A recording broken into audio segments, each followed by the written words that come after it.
Halo teman-teman, jadi hari ini aku mau ceritain pengalaman aku waktu pasang behel. Jadi sebelumnya aku akan ceritain dulu case gigi yang aku punya. Sebenarnya gigi aku tuh nggak terlalu berantakan, bahkan sebenarnya cuma ada satu gigi yang aku kurang suka di gigi yang ini. Ini agak maju gitu. Nah, cuman karena satu gigi ini dan dia kan berhubung dia ada di depan, jadi setiap kali aku habis ngomong gitu atau ketawa, pas aku mau nutup mulut, di yang satu ini tuh suka nyangkut di bibir bagian bawah aku. Jadi bibir giginya itu kayak apa ya, kayak tokoh wayang gitulah, satu biji yang kayak caplin gitu. Nah terus akhirnya teman-teman aku kadang ada yang suka ngomong kalau gigi aku tuh yang satu itu gemesin gitulah. Akhirnya setelah aku dengar kata-kata dari mereka itu, aku nyadar kayak setiap kali aku foto, kok pas aku senyum kayaknya nggak bagus gitu senyuman aku, dan ini bikin aku jadi minder sebenarnya. Setelah aku menimbang-nimbangnya kurang lebih 2 tahun, akhirnya aku memutuskan untuk pasang behel. Nah kalau kalian yang lagi ingin pasang behel, menurut aku ada 5 step mungkin yang harus kalian lakukan jika kalian ingin pasang behel. Nah, step-stepnya itu nanti akan aku tulis di sebelah sini. Nah, aku akan bahas satu persatu poin-poin yang perlu kalian lakukan. Yang pertama adalah kalian harus research. Nah, jadi research yang aku lakukan selama ini aku cari-cari dari internet. Terus aku tanya teman-teman aku yang udah pasang behel dan udah selesai case giginya. Yang perlu kalian cari itu apa sih? Yang perlu kalian cari tahu itu adalah jenis-jenis behel yang akan kalian pasang. Yang kedua itu pasti harganya. Yang ketiga itu adalah dokternya. Nah, dari hasil research yang aku temuin, aku ada 2 jenis behel yang menurutku itu ada 2 jenis. Yang pertama adalah behel konvensional, yaitu kayak behel metal, behel damon, behel seramik. Yang kedua itu adalah behel transparan atau liner. Nah, yang tipe kedua ini belakangan ini lagi booming banget di salah satu merek yang cukup terkenal, yaitu merek Kerata. Nah, aku nggak akan jelasin beda-bedanya jenis-jenis ini apa, karena menurut aku kalian harusnya juga udah melakukan research sebelum nonton video ini.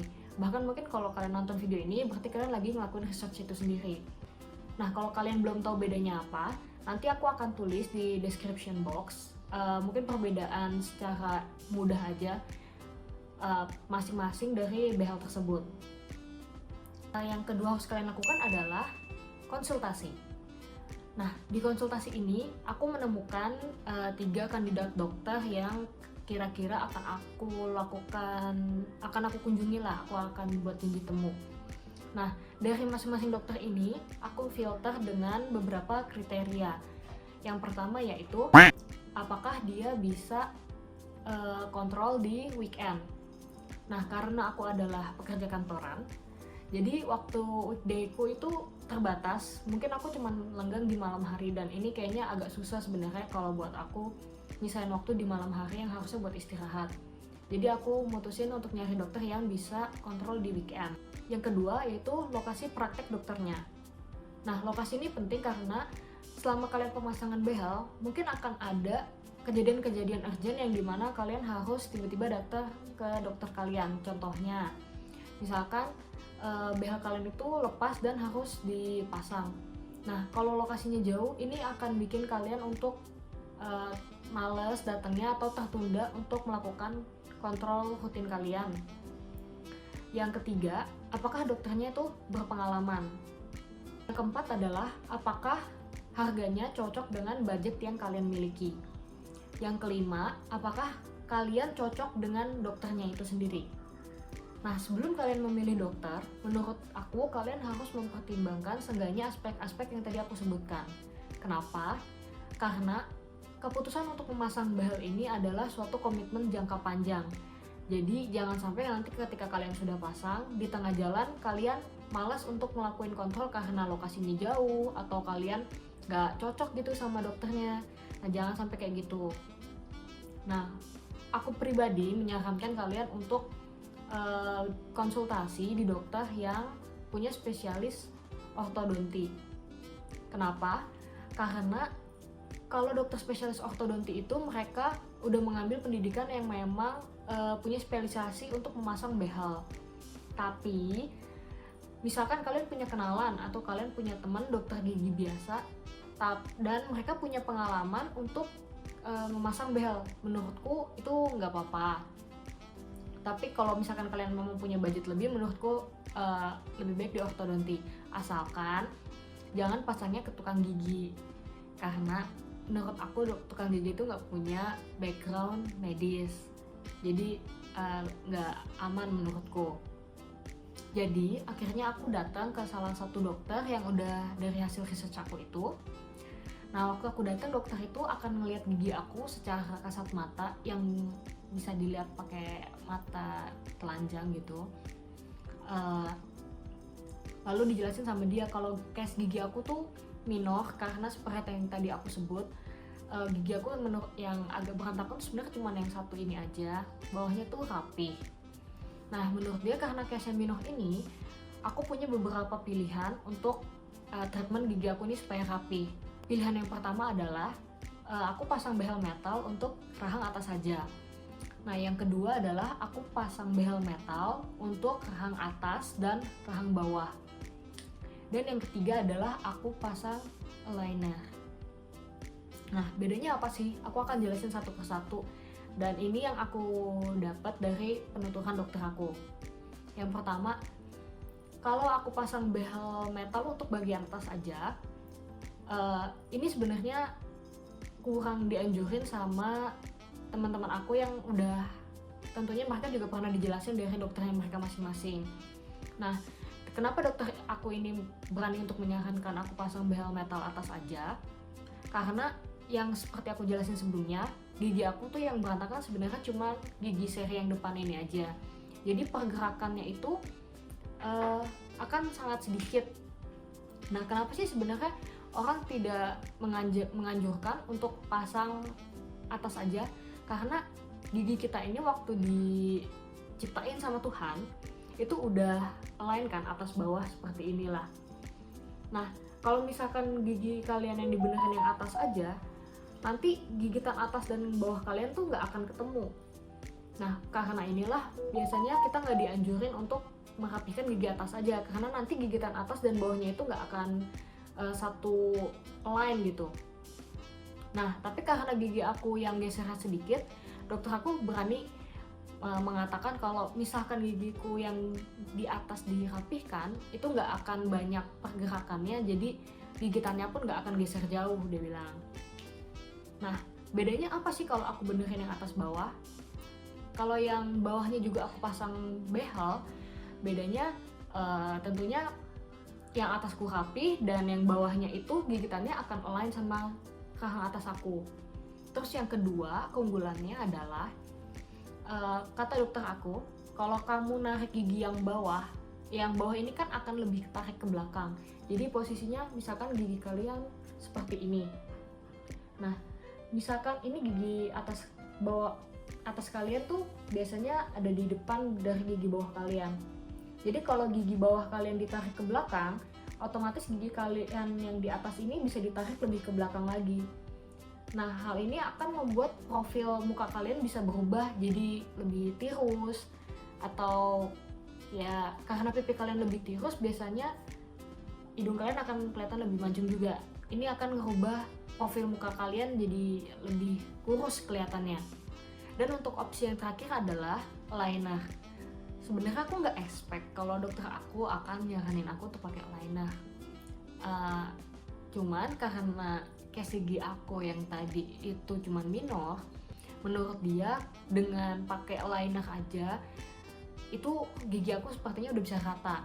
Tapi benar-benar fungsinya hanya untuk meratakan gigiku aja, karena dia nggak bisa menjamin kalau misalkan itu bisa merubah profil mukaku juga. Yang ketiga adalah concern. Setelah kalian konsultasi dengan dokter, dokter kalian akan meminta kalian untuk melakukan ronsen gigi. Nah, ronsen ini biasanya ada dua, yaitu ronsen panoramik dan ronsen cefalometrik. Nah, kemana sih kalian bisa melakukan ronsen itu? Nah, ronsen ini bisa kalian lakuin di rumah sakit ataupun di lab individu kayak Prodia, Pramita, dan Biomedica.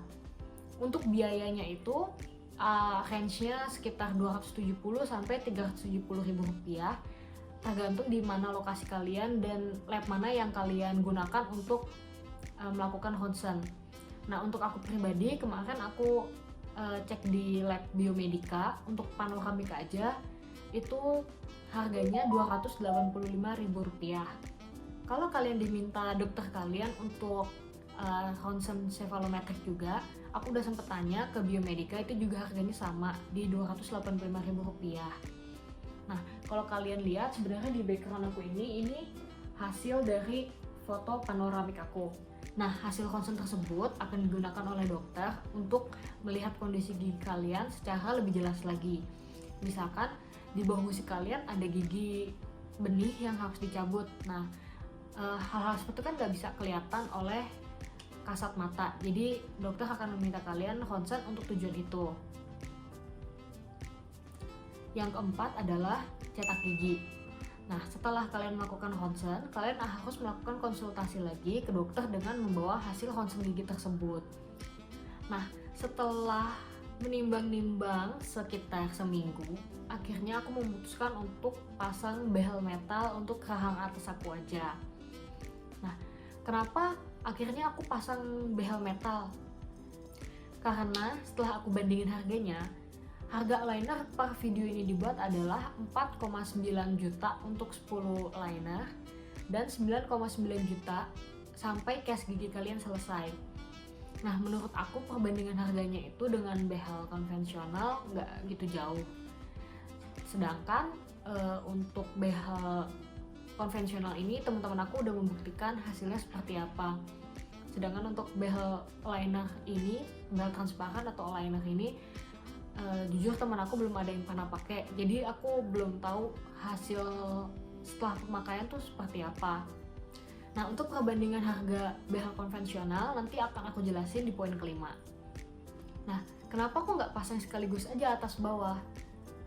Jadi menurut penjelasan dari dokter aku, kalau pasang behel atas bawah pun biasanya nggak akan dipasang secara sekaligus. Kenapa? Nah, menurut penjelasan dari dokter aku, biasanya kalaupun kalian pasang untuk atas bawah, dokter nggak akan pasang langsung dua-duanya. Pasti mereka akan pasang untuk salah satu rahang dulu supaya gigi kalian itu atau diri kalian itu bisa menyesuaikan diri atas kehadiran si behel ini di mulut kalian gitulah. Jadi kalau misalkan sakit pun nggak sakit-sakit amat gitu, nggak langsung atas bawah yang sakit. Nah, karena hal ini aku pikir ya setelah nanti aku pasang atas, di kemudian hari aku masih bisa memutuskan untuk pasang bawah juga atau enggak. Nah, walaupun kalian pasangnya untuk rahang atas aja, gigi kalian akan tetap dicetak atas bawah ya. Nah, jadi untuk cetaknya ini tuh cepat. Nanti dokter itu akan punya suatu adonan yang bentuknya kayak jelly. Nah, nanti akan dimasukin ke gigi kalian dan ditahanlah selama 1 menit. Nanti adonan itu akan ngebentuk gigi-gigi kalian dan nantinya cetakannya itu akan dibikin sama dokternya yang kayak pakai semen gitu. Nah, tujuannya apa?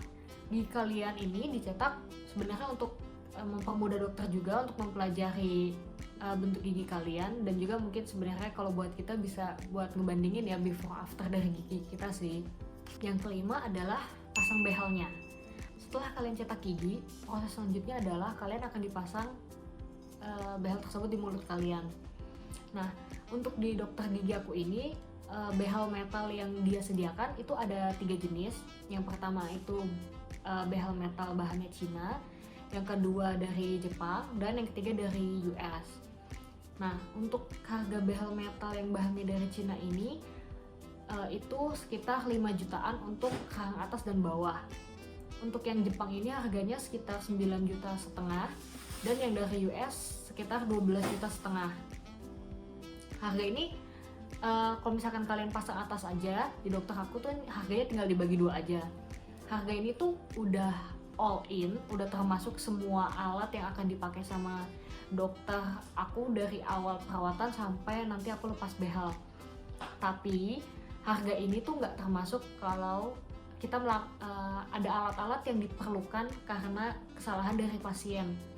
Contohnya misalkan kawat-kawat ini tuh bisa banget lepas.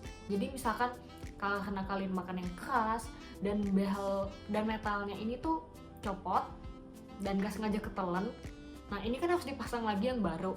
Nah ketika kalian nanti konsultasi lagi, karena dia harus tempelin satu yang baru, ini akan kena biaya tambahan. Jadi kalau misalkan kalian metalnya ini lepas, kalian harus simpan, dan ketika kalian kontrol berikutnya bisa dibawa ke dokter dan mereka akan pasangin lagi ke kita. Nah untuk biaya konsultasinya itu kalau di dokter aku untuk rahang atas aja dia kenakan biaya sebesar Rp100.000, dan kalau atas bawah harganya Rp150.000. Nah harga ini tentunya akan berbeda di setiap dokter dan di setiap daerah. Nah proses pemasangan behelnya ini pun cepat. Waktu itu aku sekitar 30 menit itu udah dipasang semua yang atas. Jadi mungkin kalau atas bawah ya kalian mungkin dikali 2 aja sih waktunya.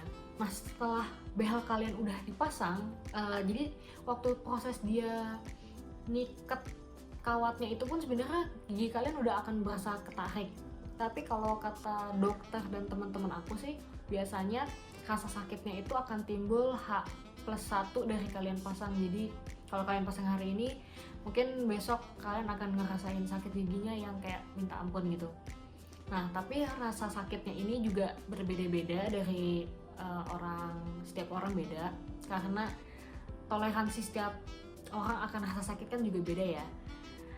Kalau aku sendiri sih kemarin waktu H+1 nggak gitu sakit, masih bisa makan daging, masih bisa makan bakso, masih bisa makan all you can eat. Ya nggak gitu parah sih kalau waktu itu aku case-nya. Nah ngomongin soal makanan, setelah kalian pasang behel ini ada makanan yang mungkin nggak kalian pantang sih, tapi lebih aware kalau kalian makan. Contohnya tuh kayak sate. Kalau kalian beli sate itu harus dikeluarin dulu dagingnya dari tusukannya. Terus kalau kalian makan apel itu harus diiris-iris dulu, nggak boleh langsung digigit kayak gini, nanti behel kalian tuh bisa lepas. Terus kalian nggak boleh makan permen karet karena itu bisa nempel di behelnya. Nah mungkin itu aja sih makanan yang sejauh ini yang baru aku tahu yang harus kalian lebih aware makannya ya. Kalau permen karet kayaknya jangan deh. Nah kira-kira itu sih pengalaman aku waktu aku pasang behel. Mungkin nanti progres giginya itu akan aku share di video-video singkat di maybe YouTube Short untuk perkembangan gigi aku dari awal mula pasang sampai mungkin nanti minggu pertama dan sampai akhirnya aku lepas. Oke gitu aja video dari aku, makasih.